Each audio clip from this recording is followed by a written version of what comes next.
All right, so I am back to do some extended thoughts for season two's teaser trailer for The Last of Us, and I got Ronan Unchained. I got Sam Team JVS with us to give some extended, in-depth thoughts about the trailer because unfortunately I wasn't able to watch the trailer on The Last of Us day. It's weird that the game like has a day, but anyway, I wasn't able to make it there, but I'm here now for us to talk about it because I just saw the trailer yesterday for the first time, and it completely blew my mind. A lot of you might not know, but I gave season one a 7 out of 10.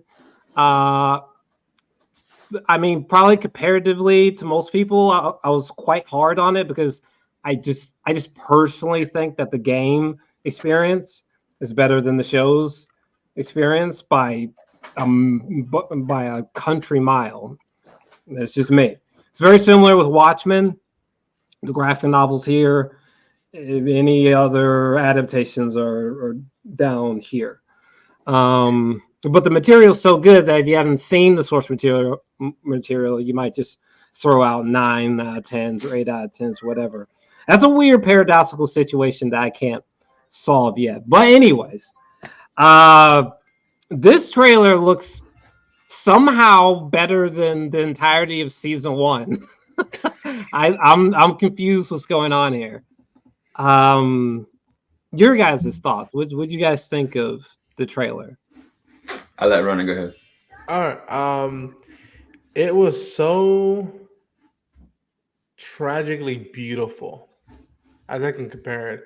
And that first time watching it, I had people even commenting on my video and be like, "Dude, how come you aren't crying, man? Like, how come you're not doing this?" And I'm like, "Listen, if I start crying, I'm giving stuff away. Like, you have no idea how much stuff they put in there that I'm like, yo, you already filmed that, and you're showing this to the public, and you're gonna have people like us breaking down this stuff and just like God help those who are the uninitiated going into this be like what the story is. And so I think this trailer, I think it encompasses the mood that we, like me, Sam, and others have been saying when season one ended, where it was like, okay, you think this was rough, you think this was bleak, this was hardcore to come by, this is the smoothest and the most calm it's going to be.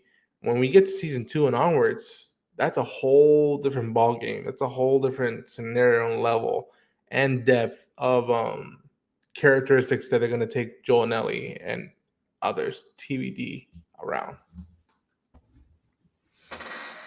Yeah, and Um, Sam. for me, it was a very interesting experience because Ronan was like, "Hey, today's the day. Like anything can happen." And I was like, "Okay, yeah," because I mean, at this Mm-hmm. point, like we got like a inkling with the remaster that they're initiating an idea for a third game, which that Yep. in itself was just freaking insane, right? So I was like, I doubt that they would do anything for that, but there's a huge possibility of maybe coming up with like a clip or something. I didn't know that not only is this teaser not like 30 seconds or a minute, it's almost like 2 minutes. Like Mm-hmm. this is a full on teaser that I hadn't seen the likes of in a very long time. But the context of how it happened is like I hadn't seen it all day. And then Ronan was like, "Hey, join my stream." And I was like, "Okay, join the stream." And he's like, "I'm about to start it." And I was like, "Whoa, hold on." Oh, go slow, please. And so the first time I watched it, I was in shock. Like I didn't even have time to emote to it. I was just like, I can't believe they showed this. Can't believe they showed that. I can't believe she's there. And also, like, the thing that I've been hoping for is that they do tackle that gap of 5 years. And I think in their own way, they're going to do it. And I don't know if that scares me more or excites me more. But I think the trailer initially I thought was going to invoke a negative, like sad impression for me. But ultimately, it just got me really excited. And it's like, it's not to say that, the second game isn't amazing. It's just not something to be excited about experiencing again.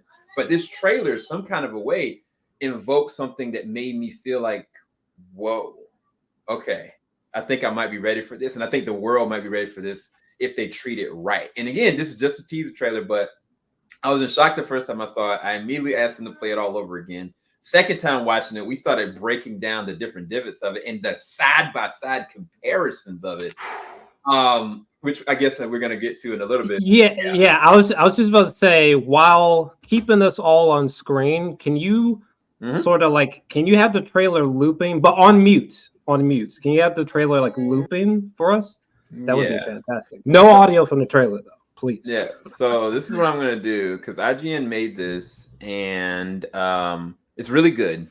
So what they did was they sectioned off specific moments that are from the trailer that you can see straight from the game. Oh, wow, that's cool. So this is like 22 seconds right here. I'll go ahead and play it.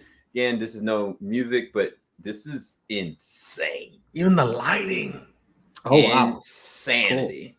Yeah, this I have not seen actually. But what I'll do is I'll stop certain scenes. Like, I'll let us play through it first. But that broke me. Okay. I'm not gonna lie. Let's go right here. Yeah. Go right here. Yeah. This shot right here, I said, I rebuke. No. You are not gonna show me this right now, because I do. Yeah. Go ahead. No, you go ahead. No, I know this scene. And this scene, the transition from this scene to where it comes from, like, because the game is non-linear, we don't know if they're going to do this just in real time. And the last thing we see is the lead up, without spoiling anything. I just know emotionally, this is one of the best scenes of the game. Yeah. Let alone what it leads to. Because from this point, the story is going to go down a very spiral path. But yeah, that shot, I immediately identified. I was like, oh, wow, I can't believe they're shooting this right now. And looking at his hair, like, he is a lot younger. So this is within that gap of time. That's what led me to believe that they are going to tackle this 5-year gap. I just don't know how they're going to do it. But yeah. So, yeah, this kind of, this brings up an interesting problem that's been brewing in the background quietly, where some people are a little bit, hey, Sam, can you mute your mic for me? Is that possible? One thing that has fans concerned is that the Bella Ramsey. Here's the problem. I mentioned this in my trailer review. So I still go back and forth with Bella. There's no denying that Bella is great in season 1. Is she like truly the one? Is she the best plausible option that could have been picked for Ellie? I still go back and forth. Another thing is that a lot of people, Kaylee Spaney from Romulus, Civil War, Alien Alien Romulus, and Priscilla, and some other stuff. A lot of people have been advocating for her, and I'm not gonna lie. I'm not even gonna begin to lie to you. Unfortunately, I think some fans have a very strong point there. I actually do wonder if Kaylee may have, in fact, been more so the one over Bella.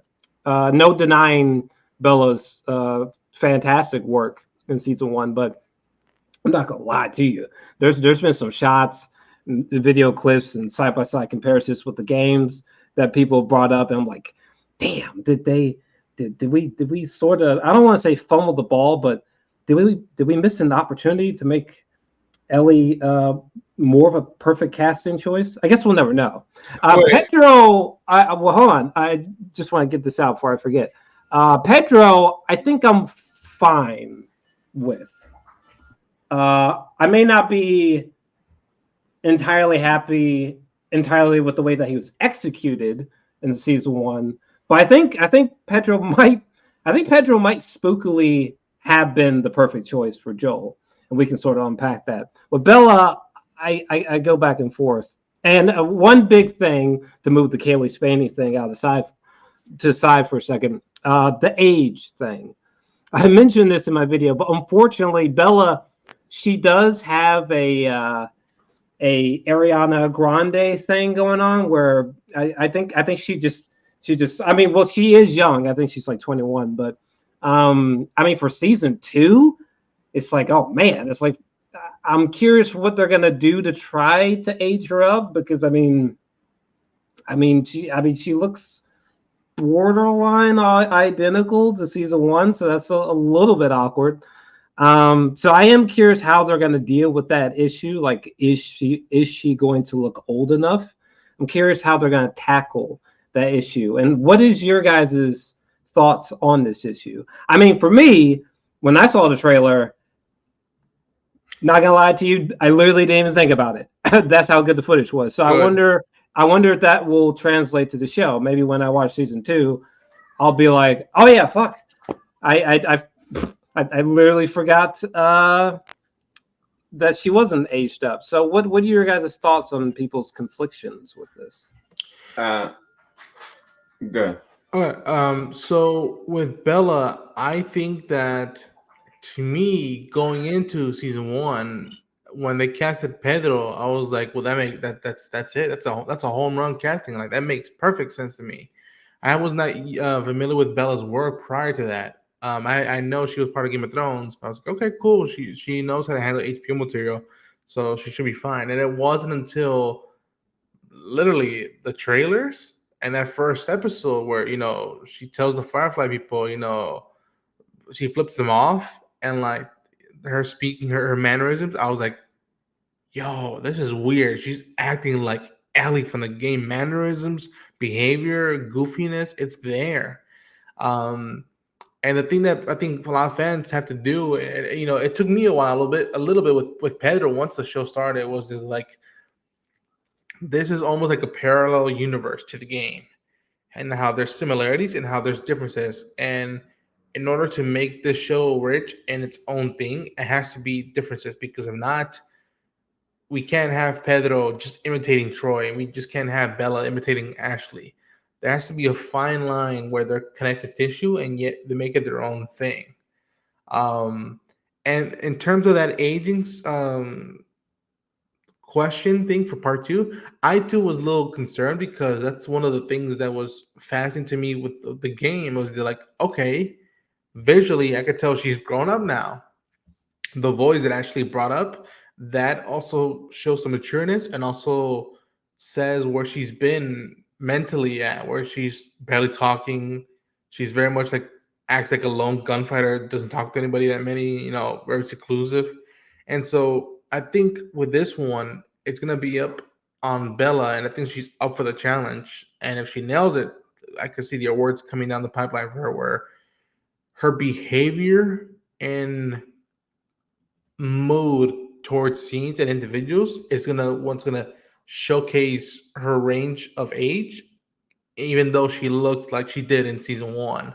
So she has to have that aura of like, okay, only Dina, who I'm comfortable speaking with right now, and everybody else has to cherry pick with my timing and my patience. And but yeah, I understood that scaly Spaney stuff. I mean, again, I saw Romulus, and there's moments I'm like, yo, her and Isabella are next to each other, and like, that looks like part 2. But um I think with the material Bella had to do in that first season, and it was basically, you can't F it up. You F it up now, oof, it's gonna be a long, long road for you to get back from this.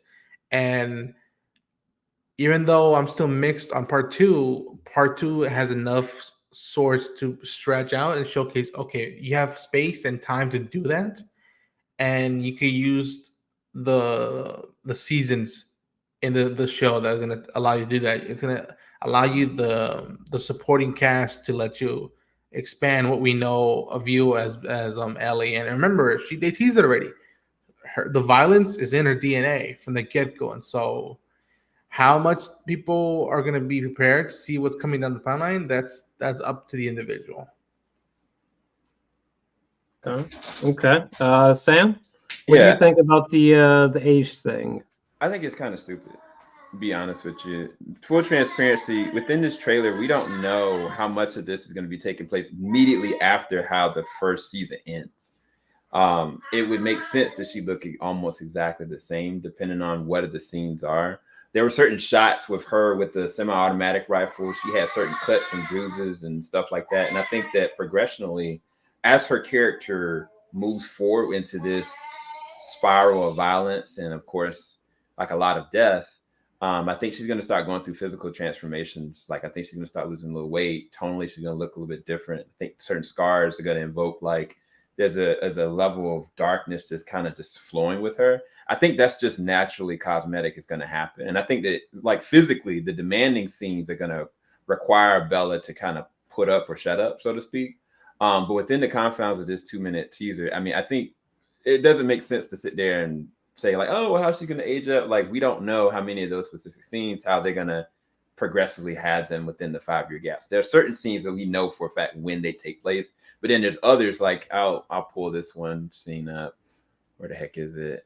Right about here, right after. So we know what time frame this scene is, right? But in the context of what we're possibly complaining about, it doesn't make any sense. And then from a physical standpoint, I get wanting to have something exactly what it is, but if it has to be immediately exactly like this is how the person's supposed to look, I think we're defeating the whole purpose of all of this. Like, it shouldn't matter like how much she physically looks like the character. If she embodies the character and she invokes the character's spirit, that's ultimately the thing that matters to me. Because if that was the case, like any kind of incarnation of a character that I love, if they don't look specifically like it, but yet if the person that's acting in them embodies it, I think that's completely everything. But that's me. That's my vanity. Sure. There are people that are very vain. It's like, oh, this looks better. Because technically, if I went down that road, the person that's playing Abby looks more like Ellie. But I'm not. Yeah. It's, you know what I'm saying? Like, irony there. If people have that issue with it, then that's their beef. It shouldn't matter physically what she looks like, whether or not she is Ellie. That's just me personally speaking. Well, yeah, I mean, for the Bella thing, well, first off, I completely forgot that the chick who's playing Dina, I completely forgot that she was in Alien Romulus, and with the whole Kaylee Spaney campaign, that's like God or the universe talking. Maybe in some alternate universe, she really was Ellie. So that's actually kind of a bizarre coincidence, if you can even call that a coincidence. But yeah, as far as the Bella age thing, I mean, I guess we'll see how it goes. But I think there's some strong points for this argument. It'll be intriguing to see how they deal with it. I'm not too concerned about it because, again, when I saw the teaser, completely forgot about all the speculation. So the same thing might happen when I watch these episodes. Good. So we'll see. Adaptation is the word. That's the thing that I think people. That's the adaptation. That, you know, it's a different talk when but like I remember even as a kid, Hugh Jackman was 6 something. He wasn't 5 something in comparison to Wolverine. So, but for my money, that dude behave aura just like a Logan. And yeah, I tell folks, remember the ease I had once I knew Craig Mazin was behind this with Neo. And so I'm like, they know what they're doing and they know where to like don't change too much and when there's space to do its own thing in TV.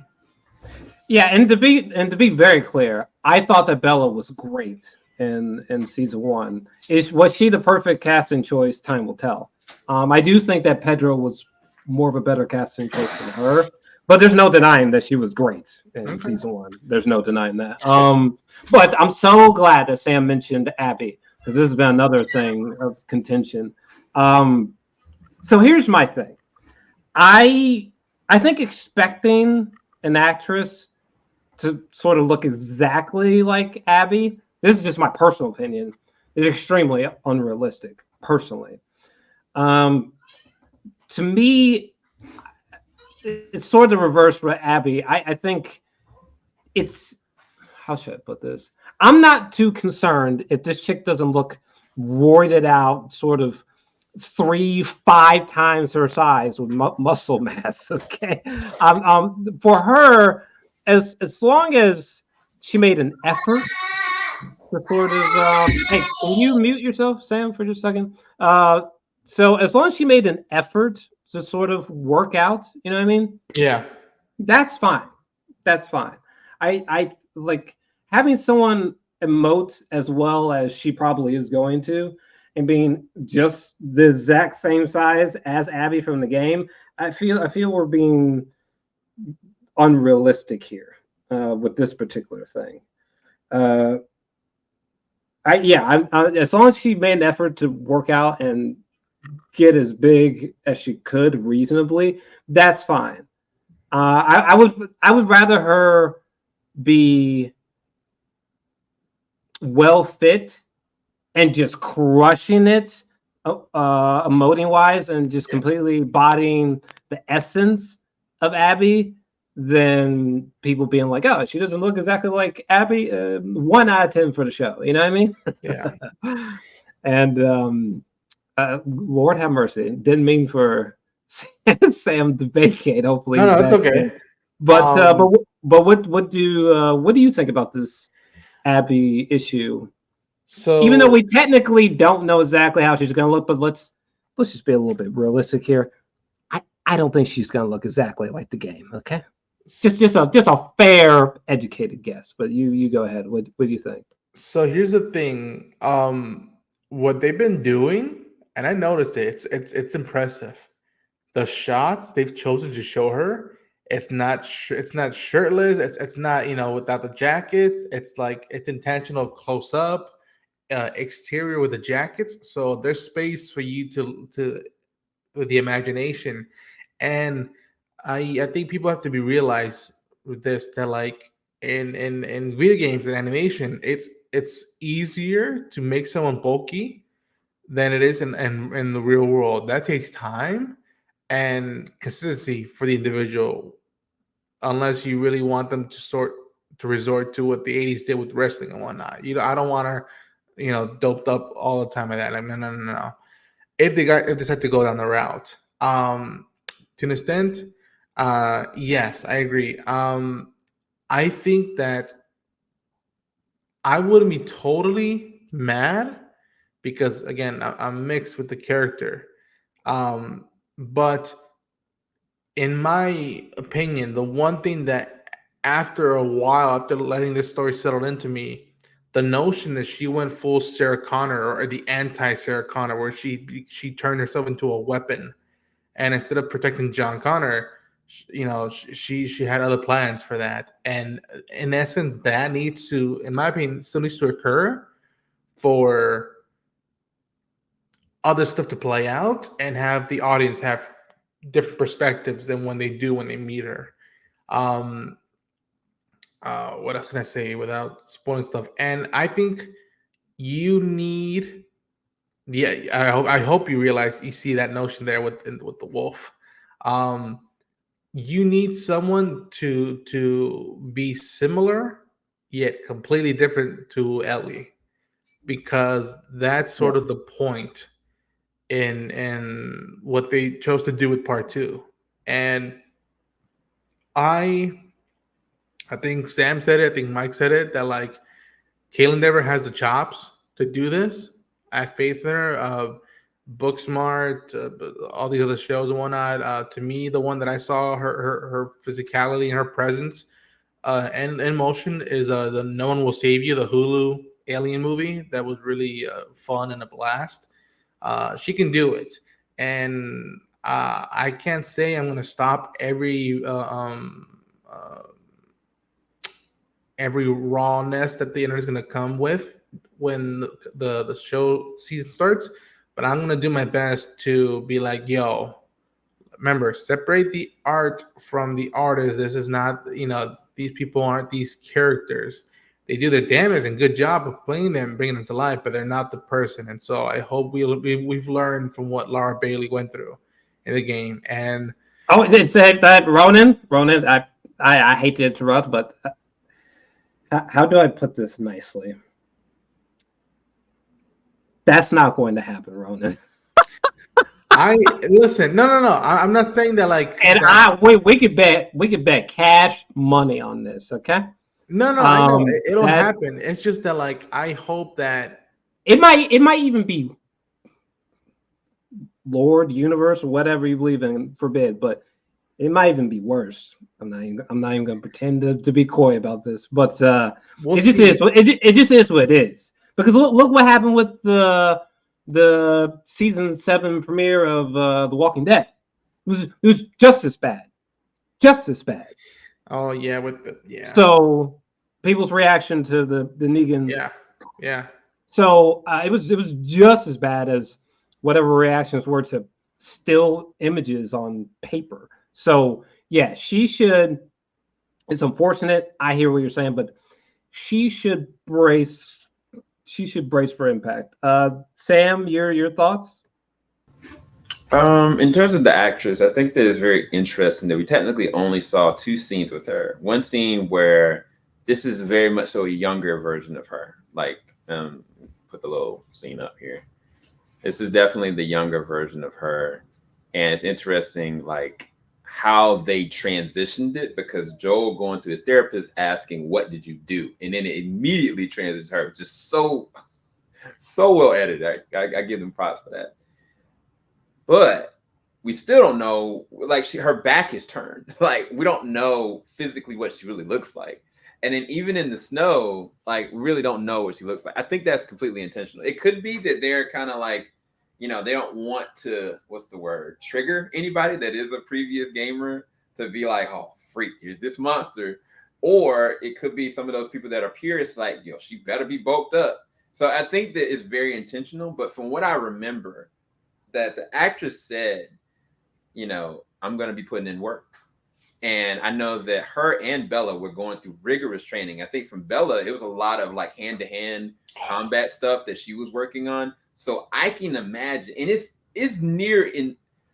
inconceivable that they wouldn't have Abby be as brutally physical as what she actually is. I think that in some way, shape, or form, whether it's like using certain techniques, I think that they're gonna have to figure that out. I don't think that she has to be like, very big, but I do think that like the hand-to-hand combat style of how she actually is as a character, I think is really essential. But truth be told, I mean, they didn't do Brawls and Bricks the first season. I mean, they didn't really have a lot of different scenes that were invoking from what we remember from the game. Some people were really upset about that. To me, I didn't care about it. So it just depends on what they're gonna do. In terms of the actress, do I think she's capable of doing this? Abso-freaking-lutely.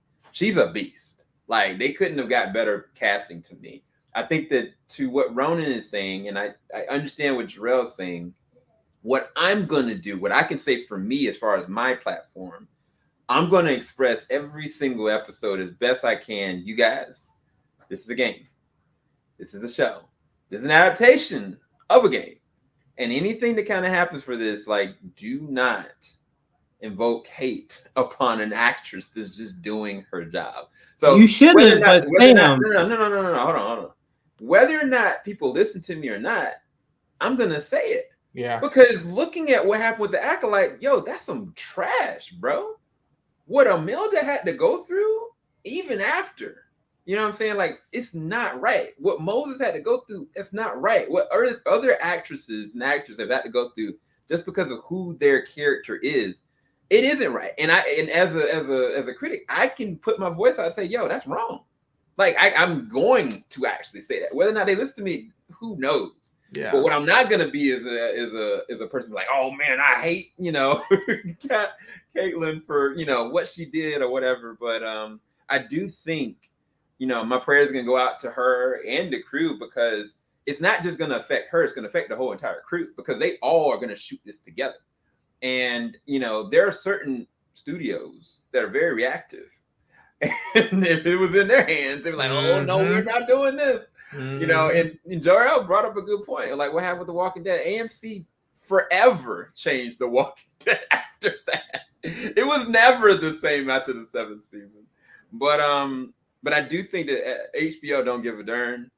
But at the same time, I think that they're going to have to treat it with certain levels. There's a show that's on right now on HBO, and I can tell you it's going to be very triggering for very audiences, and they don't even have any idea. So it's a very interesting transitional time. But in terms of the character Abby, she is absolutely hated.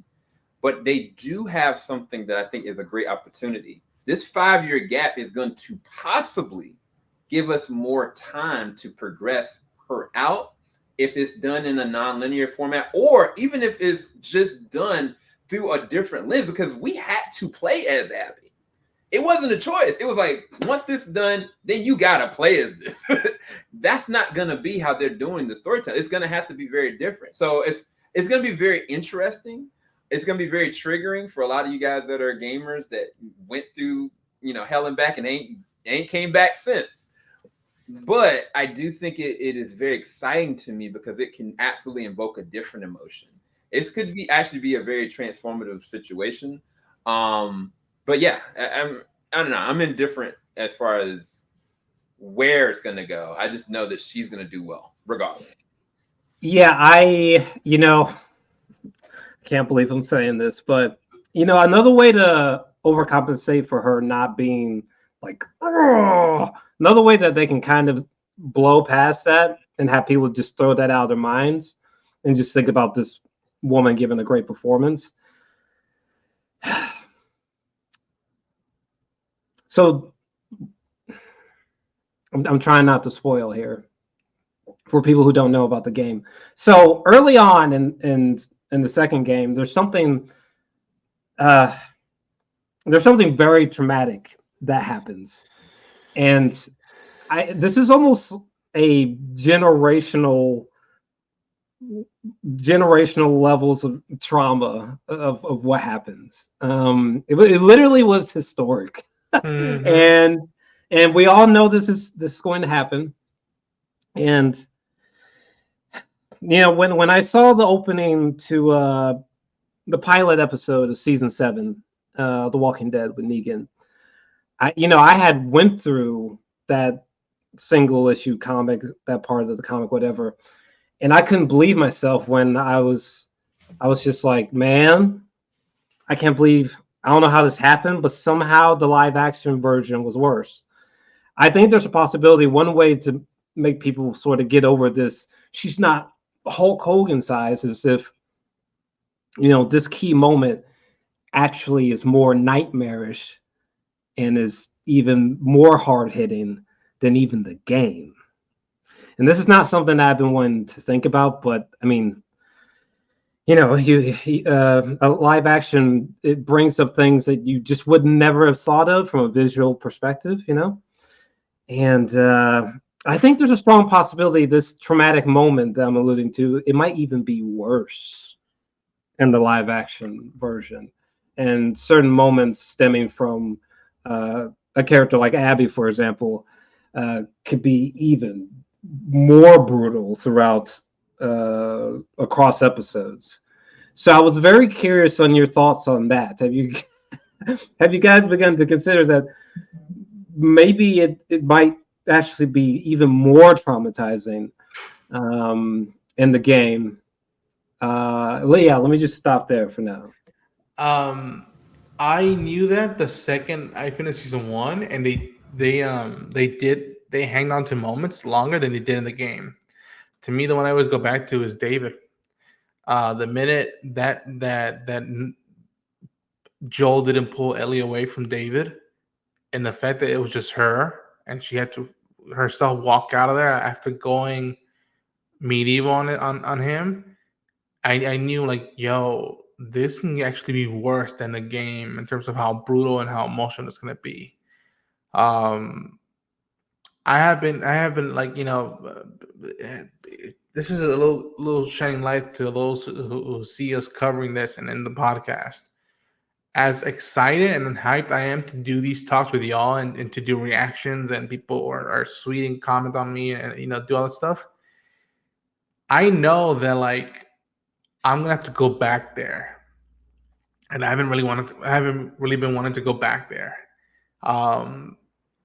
Folks, I tell you like this, people love part 2, our masterpiece. People love it.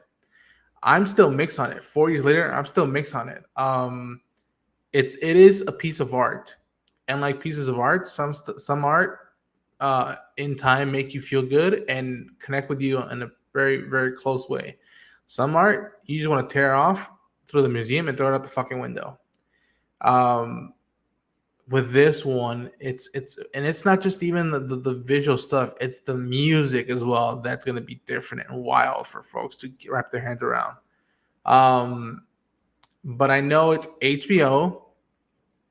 It's the guy who did a limited series based on Chernobyl. You more or less know what you're getting yourself into, and I have such a pity for those who don't know what's coming yet. And it's this is an effed way of saying it, but when stuff happens, and if you break down like I know I am gonna break down, if I broke down crying, almost crying over a giraffe scene, imagine how I'm gonna feel throughout this story. And I'm saying that very deliberately, story not season, because this is gonna be more than one season. So that's why this all talks about physical views and the range they're going to go with the characters, is that they have time to do that. It's just that this is the first few rounds we're going to have to get our feet wet or have to get back to being in that vibe with this story. So it's HBO, it's this team, and it's okay to get emotional. That means that you care. It means that these characters are three-dimensional or more than that.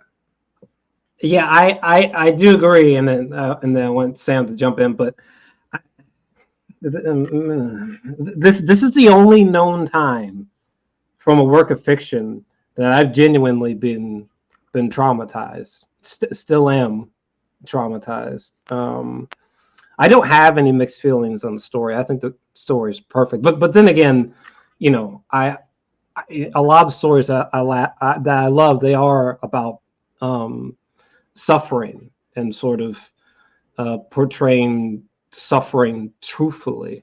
Like Hereditary is my favorite horror film, which is very much so. It's almost like an Ingmar Bergman thing, where it really is about human suffering, generational suffering. Yeah, almost more so than just being like, oh, it's just a spooky ghost story, because a lot of the supernatural elements kind of in many ways show up late or unusually slowly. The last scene in Hereditary, yeah. So I feel that this is different, though, because this is going to be an order of magnitude worse than the Negan moment, and we saw what the effect of that Negan moment was. So I remember, huh, Sam? I remember that. But yeah, Sam. Respectfully, to this day, I still ain't seen that scene. You can't do that. Wait, from the game? No, from The Walking Dead. Oh, okay. Season 7, episode 1. I have not seen that space of time.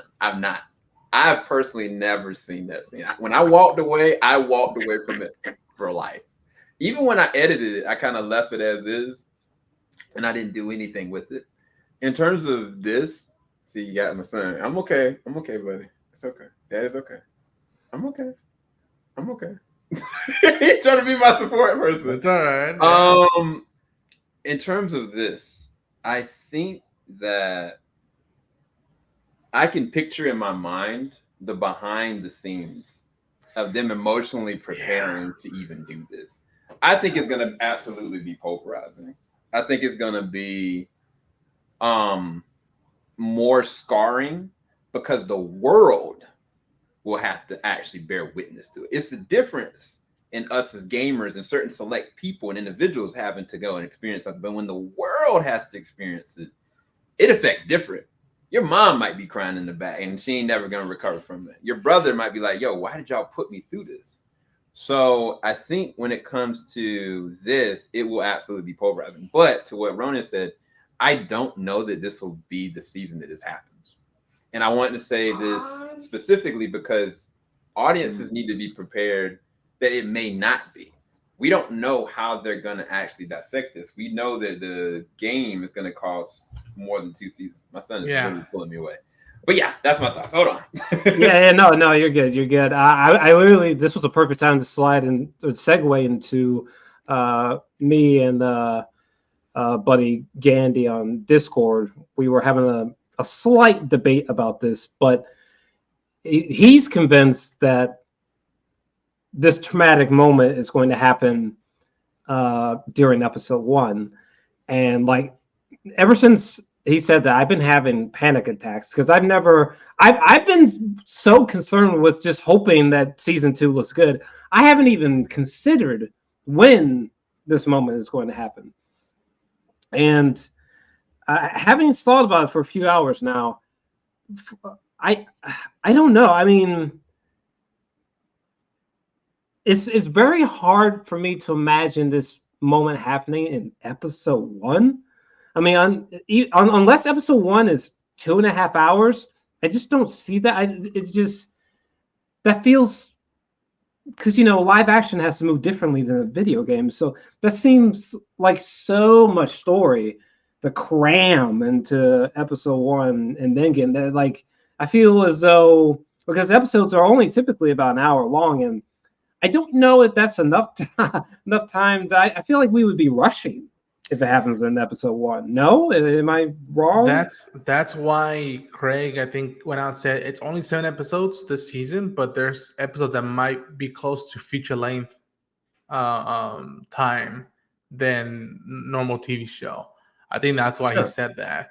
And but also, this is the guy who from the get-go was like, again, I'm going back to Chernobyl because it's effing phenomenal. He said, I'm not even going to wait to show you Chernobyl when it explodes. I'm just going to show you right off the bat in that first episode. Chernobyl explodes. Now what? Now what do you do after that?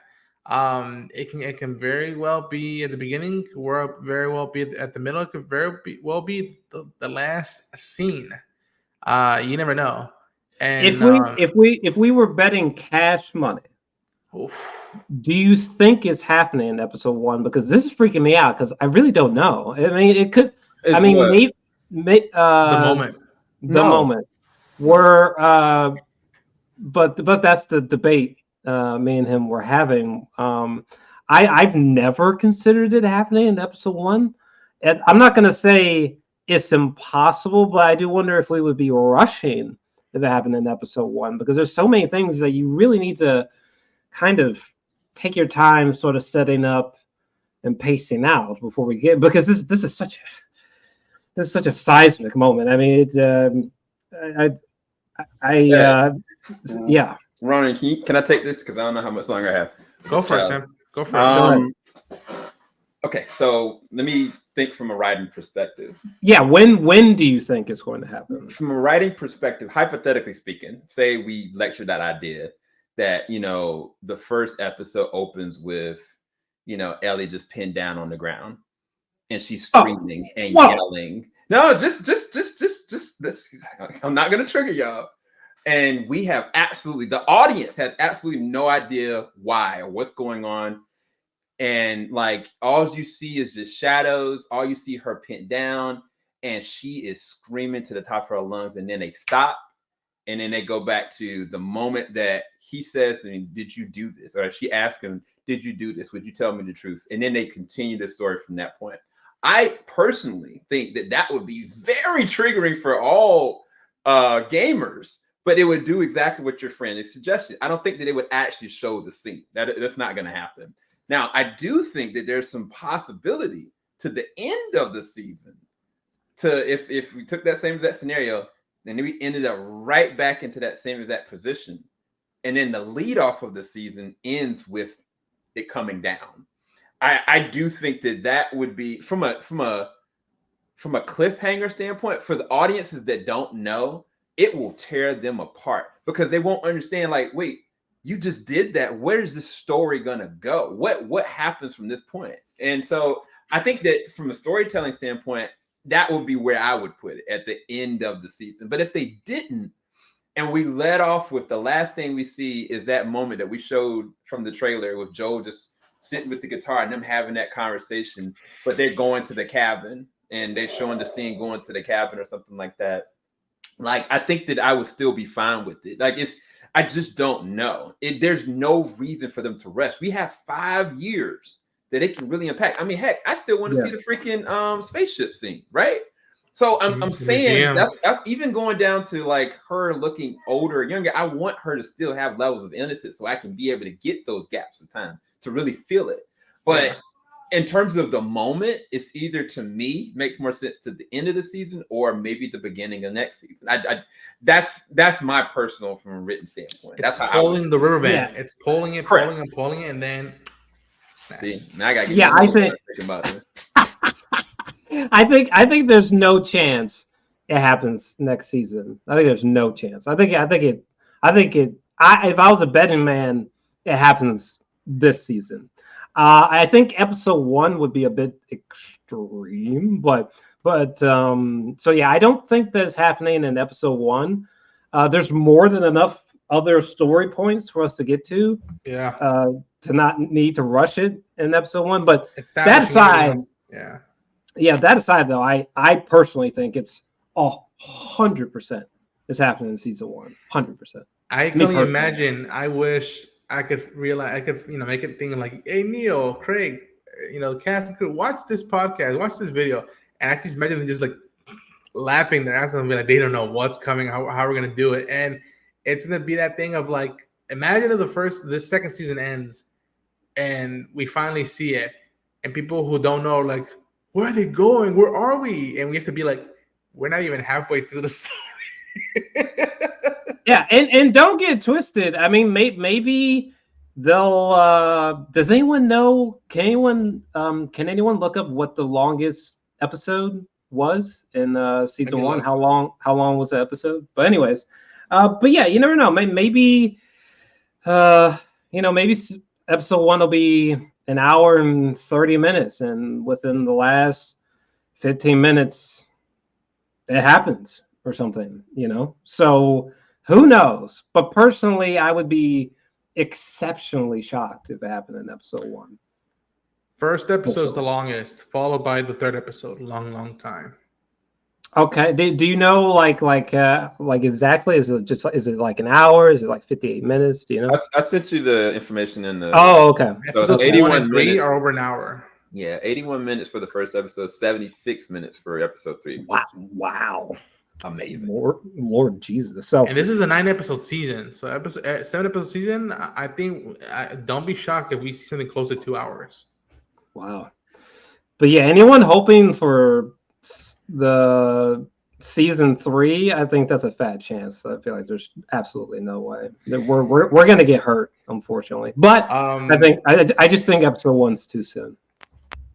Watch him not do it this season, and they're like, listen, if you know, so just stay with us and like hold the rest of the world's hand, because y'all need to be, one can't be too ahead of the other. I think that's what they're also going to have to try to do. Again, also how you're going to have to market this show without that. And it's like, I can only imagine there's me trying to bring it to the universe.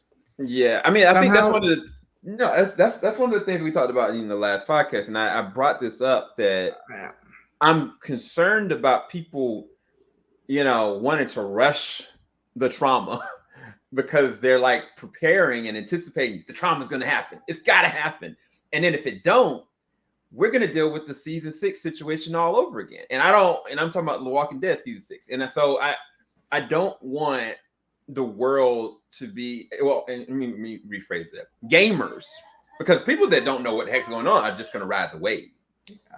We as gamers, honestly, are going to have to recommend to other gamers, like, dude, trust their process. Ride their wave. Because if they don't do it this season and people start being like, oh man, now I got to wait 2 years just to feel this, to deal with this trauma, like, that's going to cause a whole nother rift of problems.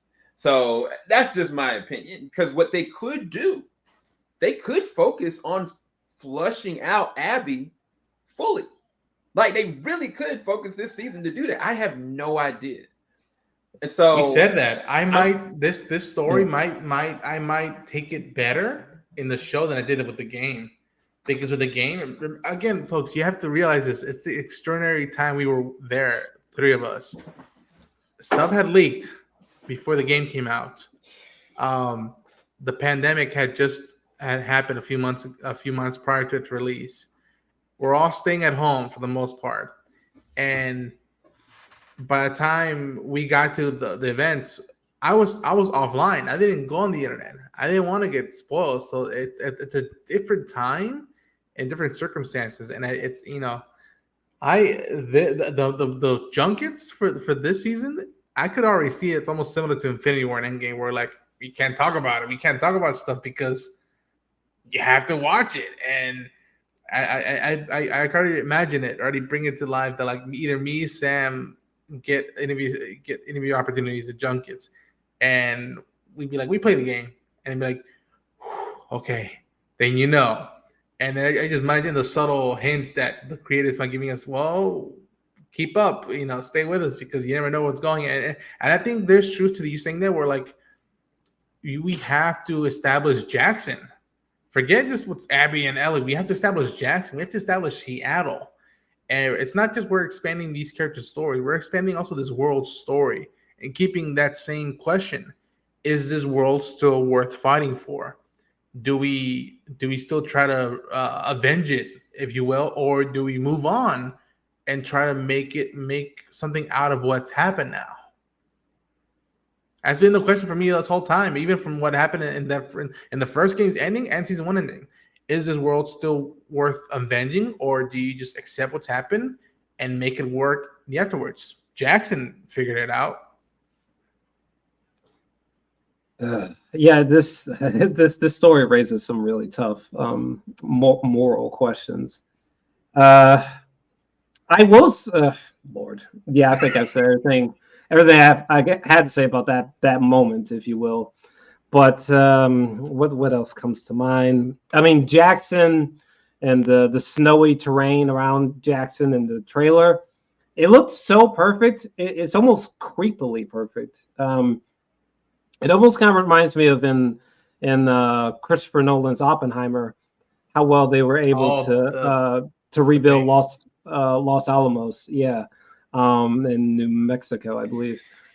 It's almost like that. Like maybe this is where all the CGI went in the trailer. I'm not quite sure. I would imagine they would have had more physical than CG, but either way, it literally just looks like they just somehow made Jackson. So that's just outrageous. The shots look so fantastic. The moment with Abby crawling by that fence that's leaning over, literally out of the game, straight out of the game, unbelievable. I had no idea, we're just completely spaced that Jeffrey Wright is in here, so that's really cool. He's a great actor. But yeah, this whole moment looks just out of control. So faithful. My goodness, so faithful. I'll tell you one thing from like a historical point of view, like a historic moment. That said traumatic moment happening in episode 1, that would most certainly would be, I mean, if you was trying to hit the hardest, it'd be harder to hit harder than that happening in episode 1. Like I said, like maybe in the last 15 minutes, throw 90 minutes on the clock or something. Who knows? Wait, did you see this before, Ronan? I didn't see this before. You didn't see this? No. So I had seen this, but again, it's the details. It's the small things. This on the side of it. Remember, I do. Look at Maria, like. Right. I freaking do. Why would he be crying? What would he be crying about?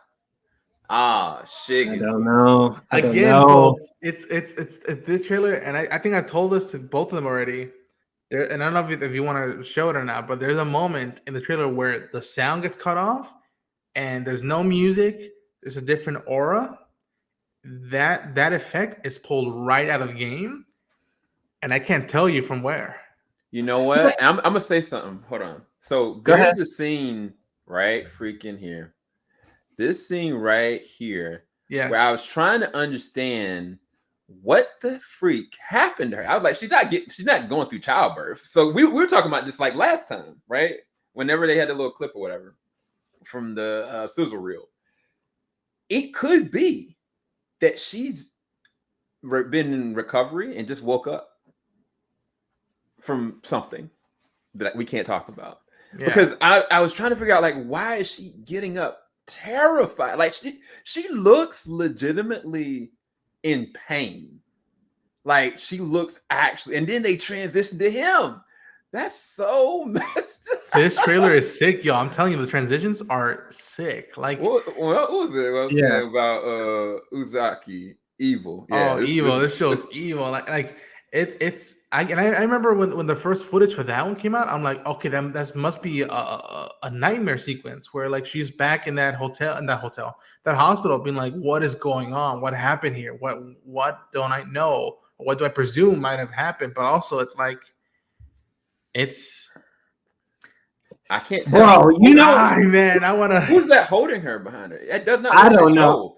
I don't know, but you know what? I literally just thought of something so nightmarish. Like, there's so many ways that they could tell the story. Like, what if it happened like backwards? You know, what if we saw, you know, like half of that? Like, what if the opening scene was like half of that traumatic moment or something, and then the rest of the season is we're gonna go back and finish and show you the whole scene, but now there's this mystery of like, wait, why in the name of God? Why in the name of God did we start there? So who knows? I mean, we can really sort of just go, you know, we can really tell the story in many ways. And to be elusive, to be vague, for those who know what we're referring to, I also like to point out that we saw Grounded 2 documentary, and they made it clear. Neil made it clear there was an alternative version to the moment. Oh Jesus! So like, what did they had to run with that alternative moment?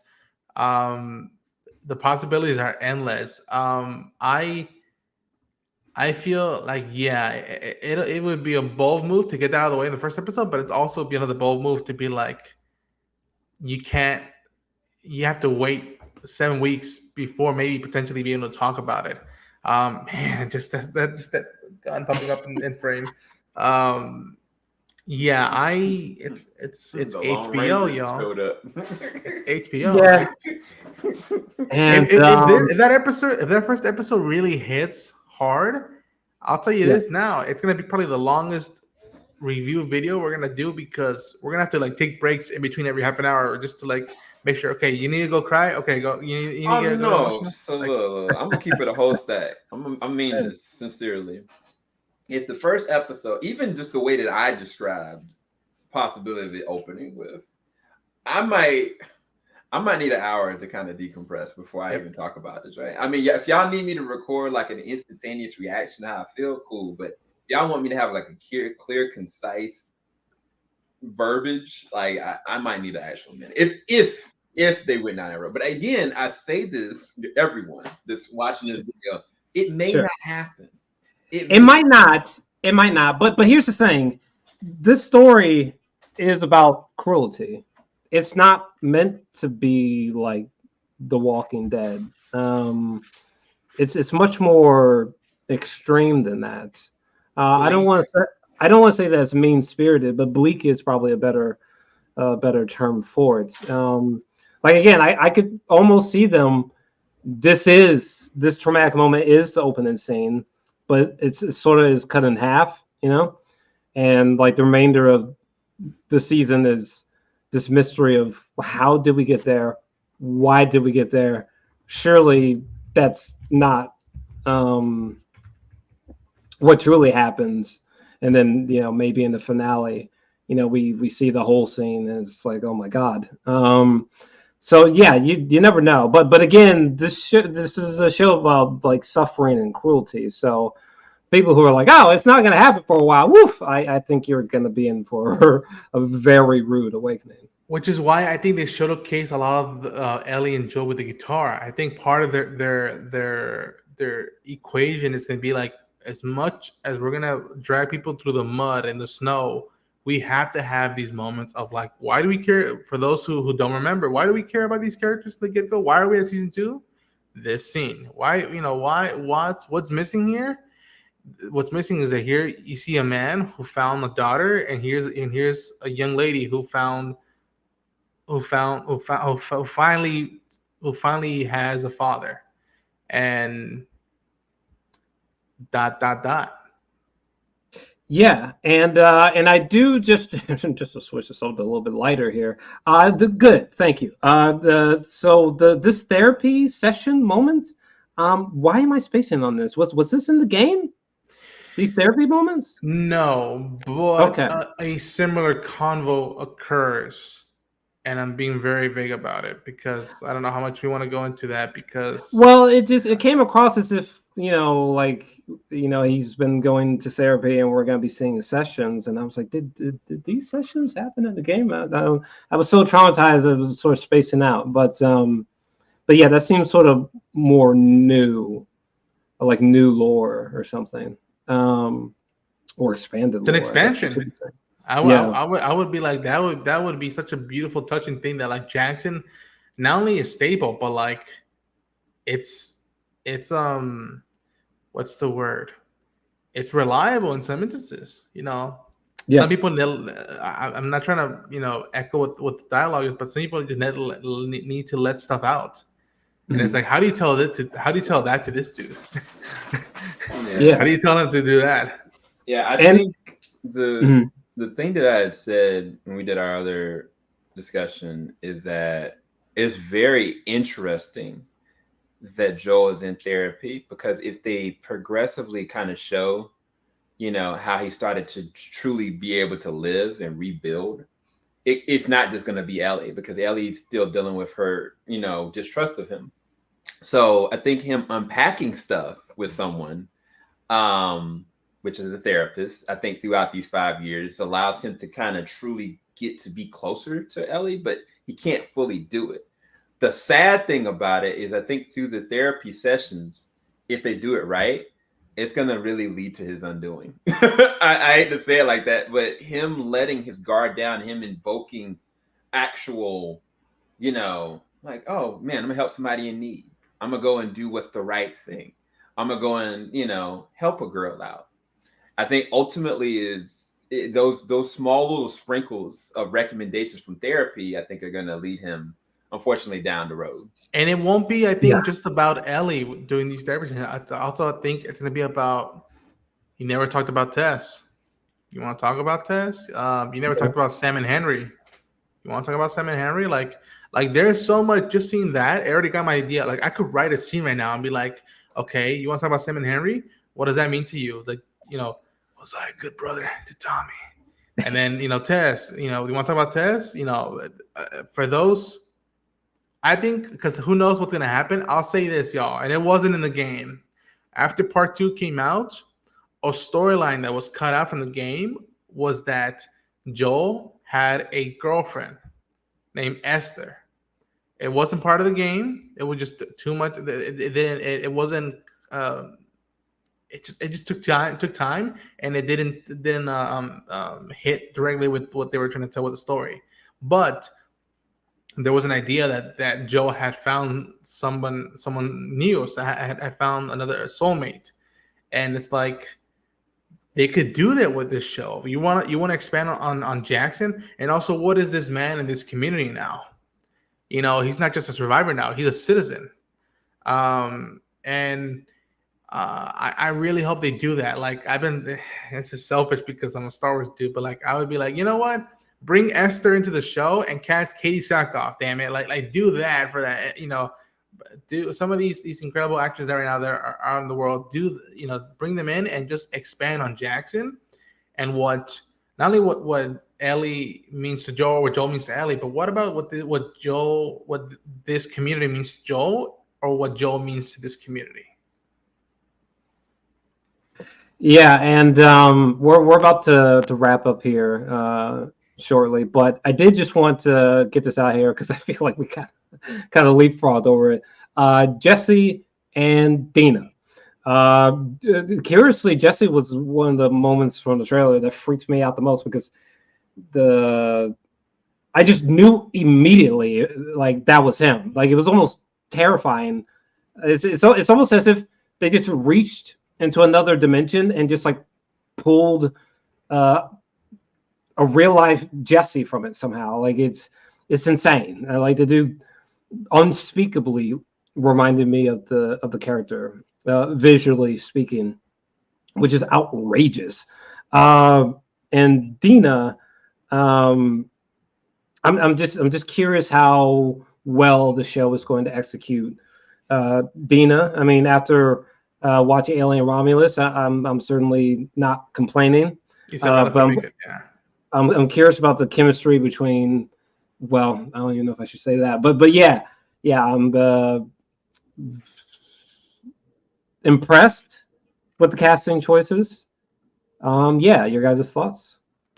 I was pumped when I started seeing these, and how, again, I wasn't familiar with Beef. I'm like, Sam, you seen Beef? He's like, yep. And I'm like, he's like, yep, that's him from Beef. So I'm like, yeah, all right, cool.